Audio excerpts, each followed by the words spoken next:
মেদিনীপুর পৌরসভা ৩ নম্বর ওয়ার্ডের ১৭৬ নম্বর বুথে ভুয়ো ভোট দেওয়ার অভিযোগ। ভোটার তুষার বিশ্বাস Medinipur mission girls urban junior প্রাথমিক বিদ্যালয়ের মডেল বুথে ভোট দিতে এসে শুনলেন তার ভোট হয়ে গেছে। এরপর তিনি নিজের সচিত্র পরিচয়পত্র সহ প্রিসাইডিং অফিসারের কাছে বিষয়টি নিয়ে অভিযোগ জানান। সেই সময় উপস্থিত ছিলেন সেক্টর অফিসার নজরুল ইসলাম। তারা ওই ভোটারের সচিত্র পরিচয়পত্র দেখার পর অভিযোগ কার্যত স্বীকার করে নেন এবং প্রকৃত ভোটারের টেন্ডার ভোটের ব্যবস্থা করেন, অর্থাৎ ভোটিং চ্যালেঞ্জের মাধ্যমে ব্যালটে ভোট দেওয়ার ব্যবস্থা করেন। সেক্টর অফিসার জানান বিষয়টি তারা খতিয়ে দেখছেন। এই টেন্ডার ব্যালটটা কেন হচ্ছে? ভোট পড়ে গিয়েছে, ওনার ভোট পড়ে গেল, উনি ফিজিক্যালি উপস্থিত রয়েছেন এখানে, তাহলে এই ভোটটা পড়লো কি করে? আপনার তো এখানে সিকিউরিটির ব্যবস্থা রয়েছে। এখন এই রকম সমস্যার জন্য কমিশন রেখেছি। এই টেন্ডার ব্যালটের কমিশনটা এই জায়গা থেকেই এসেছে। তাহলে এখানে তো ভুয়ো ভোট পড়লো একটা। ভুয়ো ভোট পড়েছে কিনা পরের কথা, কিন্তু এখানে 3টে পার্টির পোলিং এজেন্ট আছে। ওনারা কনসেপ্ট দিয়েছেন যে এই ভোটার সেই ভোটার, যার কারণে আমার পোলিং পার্টি ভোট দিতে দিয়েছে। তারপরে উনি ভোটটা দিতে এসছেন।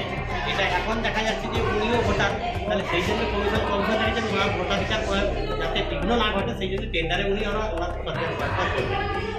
এইটুকুই আমার আমাদের কমিশন। কিন্তু অতিরিক্ত একটা ভোট পড়লো, যেটা ভুয়ো ভোট, অতিরিক্ত সেটা কি আগে যেটা ভোট পড়লো সেটা কি বাতিল হয়ে যাবে? এটা মেশিন হবে না, টেন্ডার না, যেটা অতিরিক্ত ভোট পড়ে যেটা ভুয়ো ভোট, সেটা আরো ম্যাডাম ওটা কি বাতিল হয়ে যাবে? ওই ভোটটা কি বাতিল হবে? সেটা ওনারা পারে, সেটা আমি ভুয়ো ভোট পড়েছে। কোনোভাবে কি মনে হচ্ছে যে আপনাদের আরো একটু সচেতন হওয়া দরকার ছিল? অবশ্যই হওয়া দরকার ছিল, কিন্তু এখানে পোলিং এজেন্ট যারা আছেন 3টে দলের আছে। এটা ভাবো, একটা দলের নয়, 3টে দলের আছে।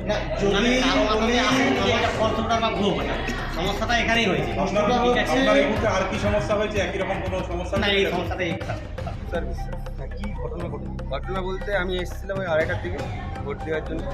তো আমি যখন আসছি আমাকে এখানে বলছে আপনার ভোট হয়ে গেছে। বাট আমি ফার্স্ট এসেছি, আমার না আছে হাতে গালি না আদার্স কিছু, আমাকে বলছে ভোট হয়ে গেছে। আমি তারপরে আরেকবার দ্বিতীয়বার বললো 10 মিনিট বসে আমি দেখছি। প্রায় আধা ঘন্টা পর আবার যাই, বলছে না আপনার ভোট তো হয়ে গেছে, সব জায়গাতে নাম কাটা আছে। তা আবার সেইটাই তো বুঝতে পারছি যে আমার ভোটটা দিল এখনো পর্যন্ত তারা ভোট দিতে পারেনি। না। আমি এখনো ভোট দিতে পারছি কি ভাবছেন, কি ভোট দিয়ে যাবেন? না, ভোট দিয়ে যাবো। কি হবে হলো, কি মনে করছেন? কেউ কি দিয়ে দেবে?